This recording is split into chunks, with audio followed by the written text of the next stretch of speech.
Los israelitas tuvieron que enfrentarse con innumerables ejércitos durante varios años. Uno de los pueblos que constantemente estuvo en conflicto con Israel fue el reino amonita. Pero ¿quiénes fueron los amonitas? ¿Cuál es el origen de este pueblo? ¿Qué evidencias hay que comprueben la historicidad de estos enemigos de Israel? En búsqueda de respuestas, aquí comienza Evidencias.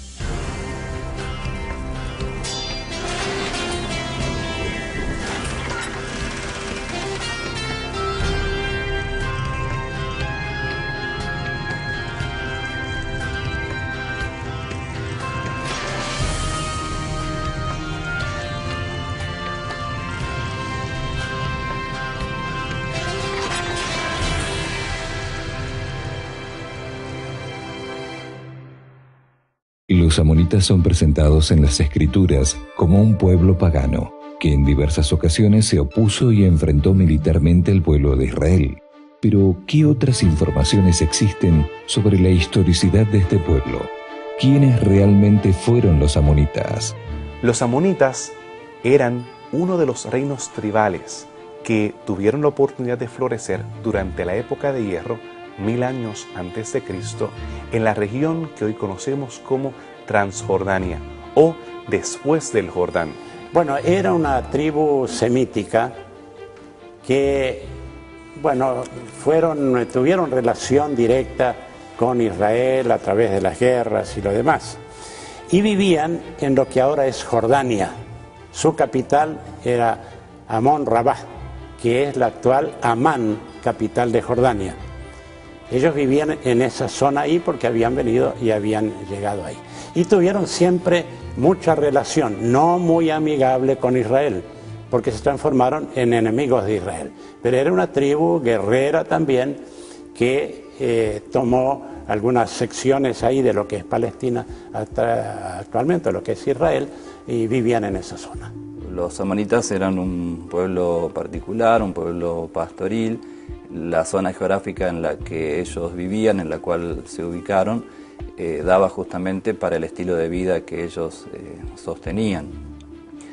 Primeramente, parece que su origen era un origen pastoril, personas dedicadas al pastoreo, al cuidado de ovejas y de cabras.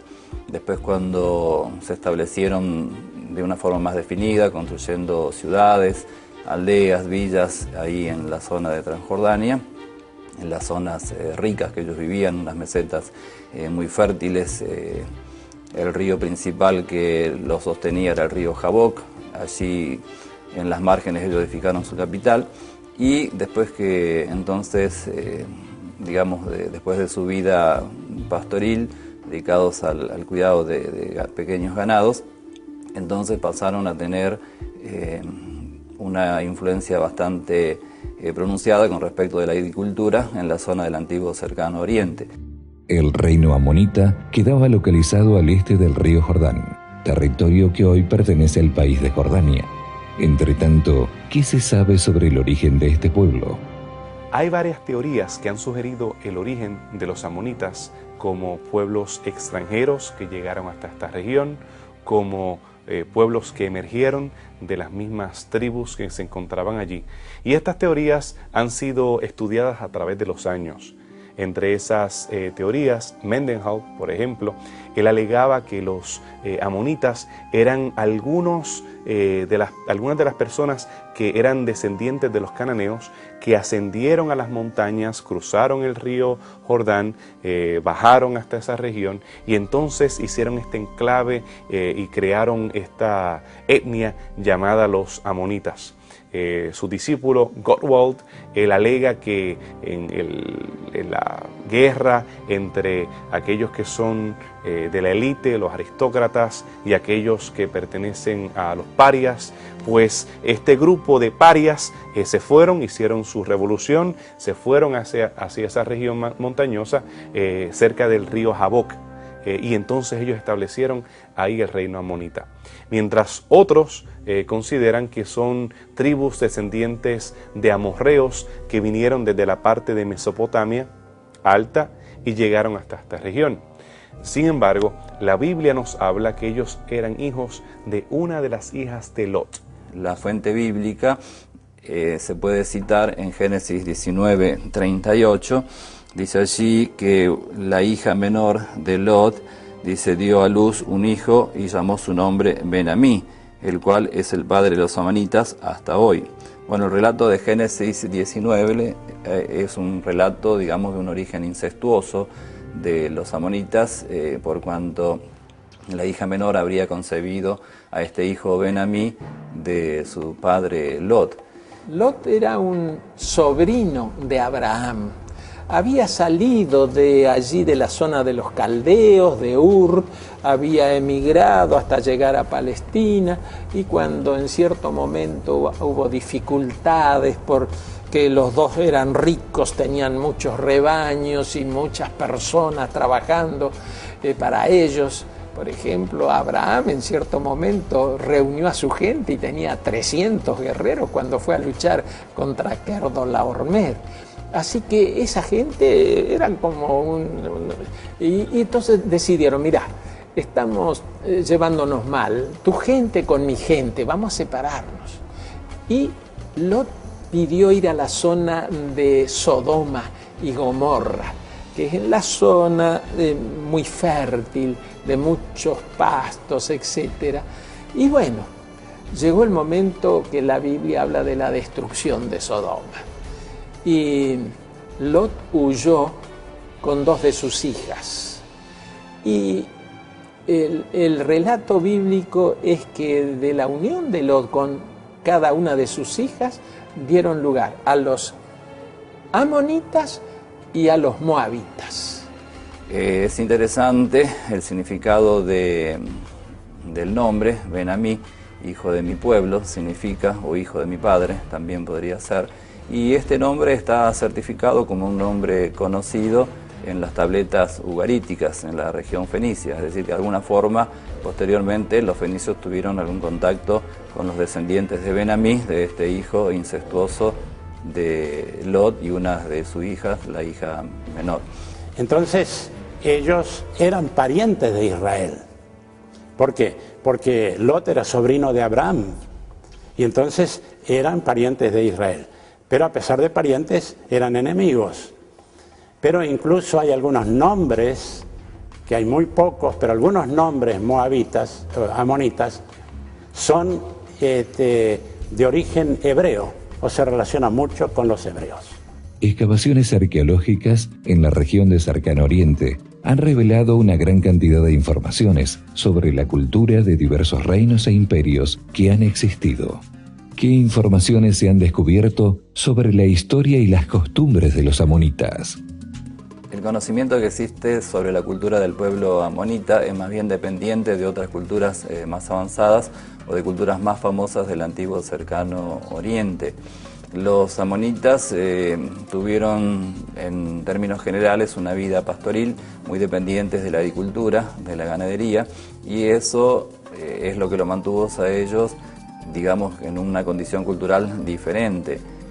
Aunque no es un factor limitante, y otros pueblos también tuvieron este mismo tipo de actividad, pero parece que los amonitas no tenían expectativas mayores con respecto al desarrollo urbano, a la construcción de grandes ciudades, de grandes monumentos o de palacios reales.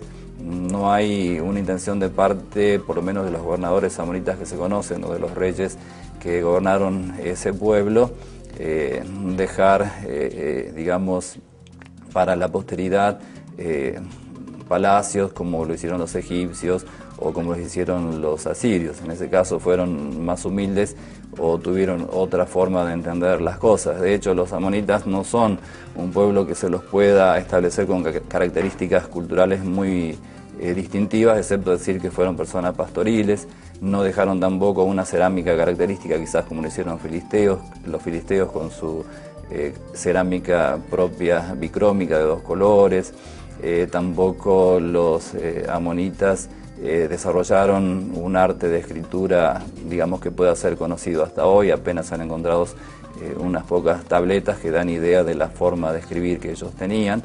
Es decir, no se puede desmerecer la cultura amonita, posiblemente lo que se pueda destacar de ellos, que supieron aprovechar los recursos que le ofrecían su propia tierra, esas hermosas mesetas regadas por el río Jaboc, que circundaba prácticamente todo su territorio, y se dedicaron al pastoreo, a la agricultura, a la ganadería, y eso fue lo que les dio resultado y de alguna forma fueron conocidos en el antiguo cercano oriente. En algunos casos participaron también como mercenarios en algunos ejércitos y se los encuentra como soldados o como grupo armado alienado con otros grupos de combate como mercenarios justamente. Y ellos tenían algunos dioses. Uno de ellos era terrible, el culto a ese dios. El dios Moloch o Milcom, se los llama de los dos nombres. Moloch era un dios que era hueco por dentro, la imagen, ¿no es cierto?, la estatua. Y ellos prendían fuego adentro y calentaban los brazos de Moloch, hasta que finalmente quedaba casi al rojo, un calor tremendo. Y hacían sacrificios de niños. Traían los niños y los colocaban sobre los brazos de Moloch. Era realmente algo terrible, pero en muchas culturas de ese tiempo y antes y después estaban los sacrificios humanos y ellos hacían sacrificios de niños especialmente, que los mataban ahí en los brazos de Moloch.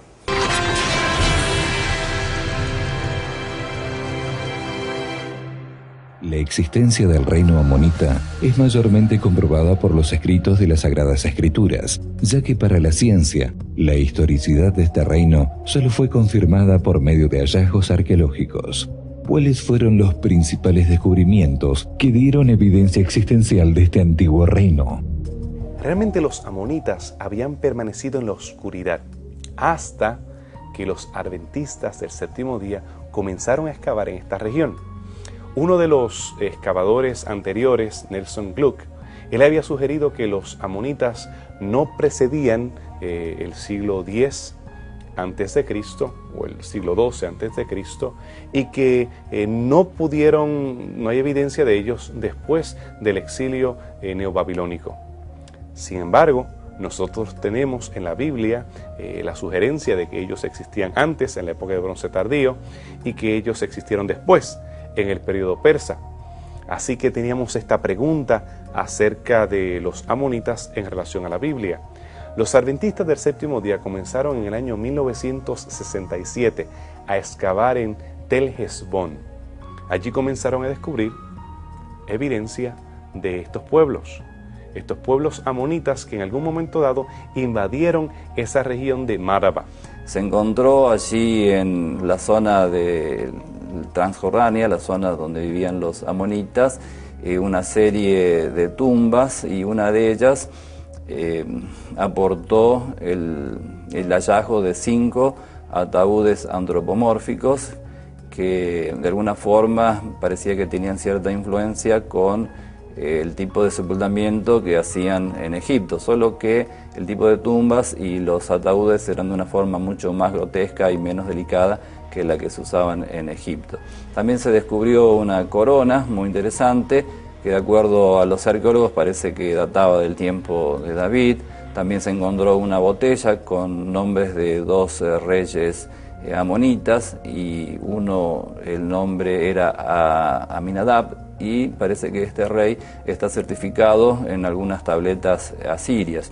También se han encontrado algunas inscripciones en esculturas que mencionan a reyes asirios, que son menciones importantes por cuanto se hace un paralelismo de inscripciones y se certifica la existencia de personajes importantes de la historia. También se encontraron los sellos propios característicos de los tratados comerciales, es decir, con los sellos se firmaban o se sellaban los productos o las cosas que se embarcaran o los contratos.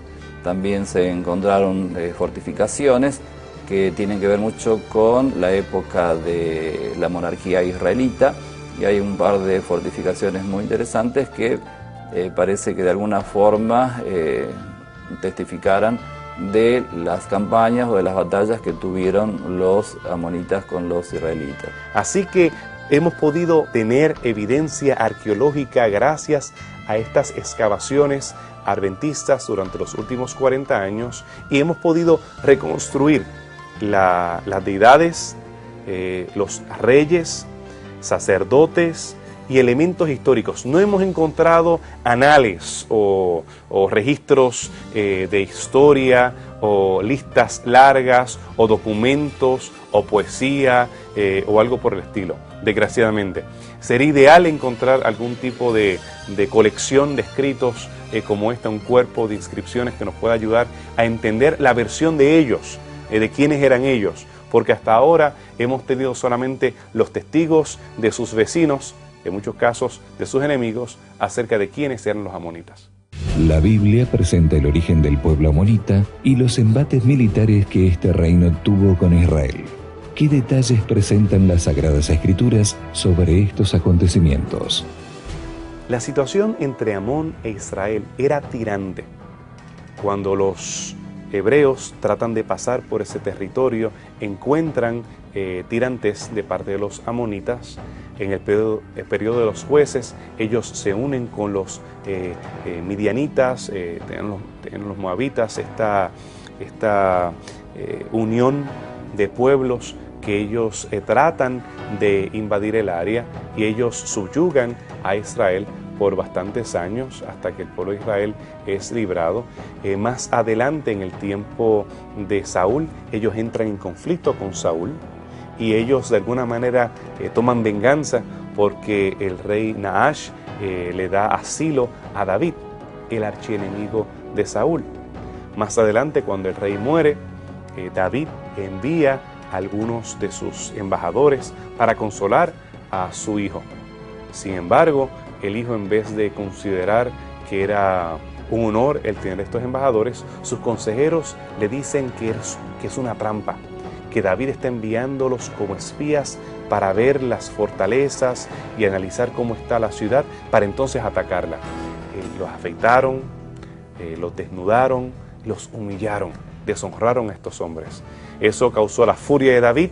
David entonces toma su ejército, los amonitas, reconociendo el peligro inminente, envían cartas al norte a los sirios. Hay una unión nuevamente de fuerzas aliadas, se enfrentan a David y David lo destruye.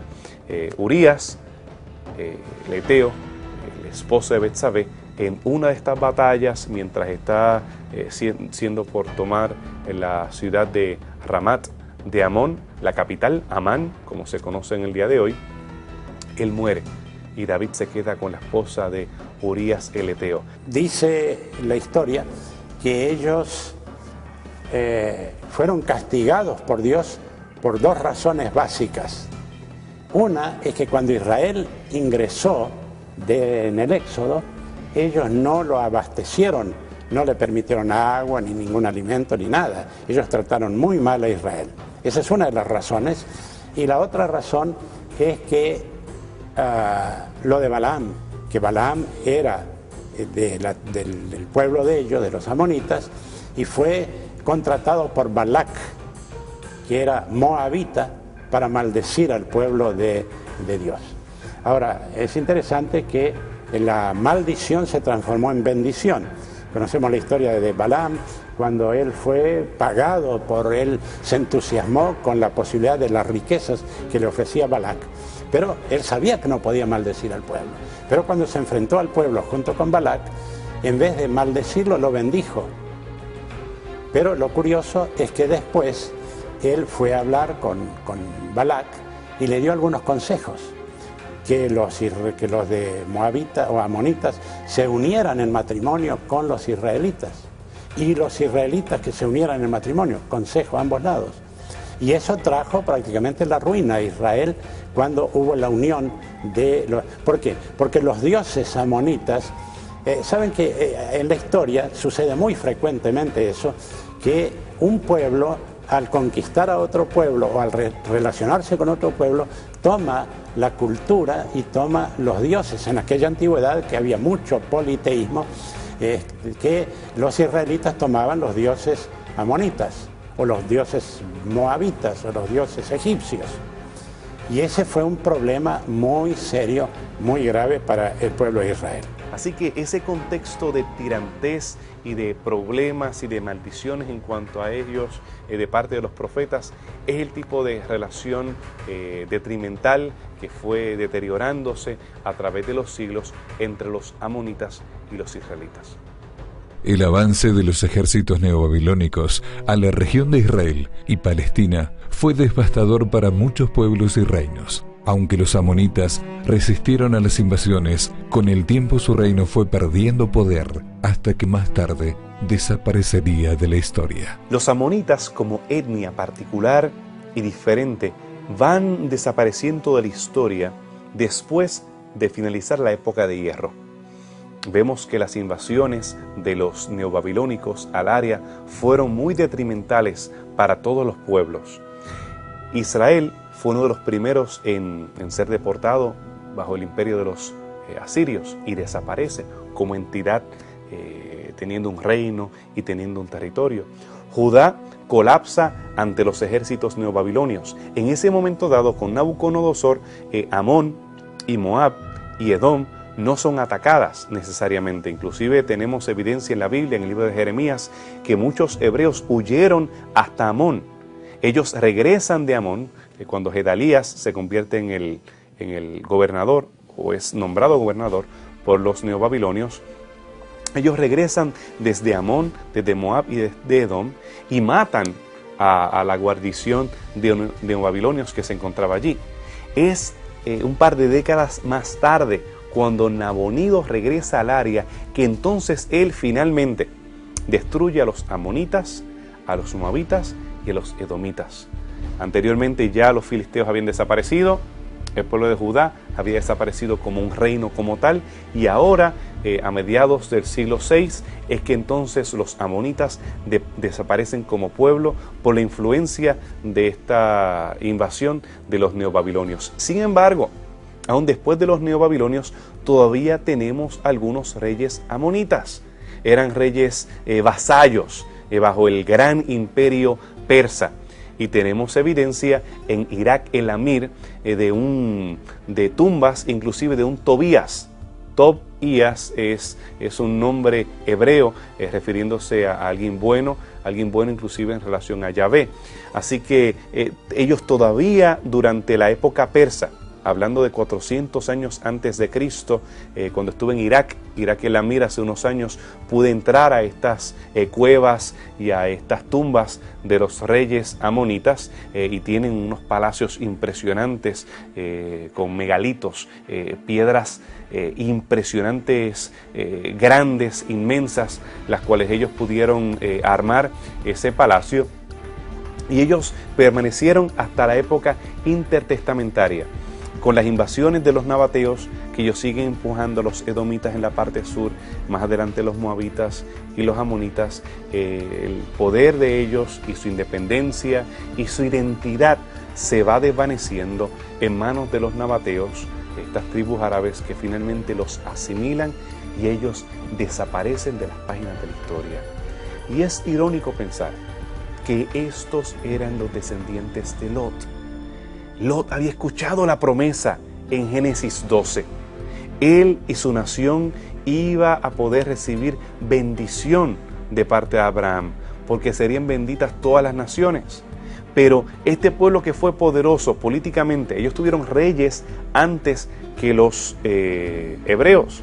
Ellos aparentemente iban a permanecer porque cuando los hebreos colapsaron como reino, ellos todavía permanecieron como reino. Pero a la diferencia de algo, su confianza en Dios, en Yahvé, en el pacto del Eterno, ellos no la tuvieron. Ellos decidieron alejarse del Dios del cielo. Ellos decidieron alejarse del Dios de Abraham, que los había llamado a salir de Ur de los Caldeos.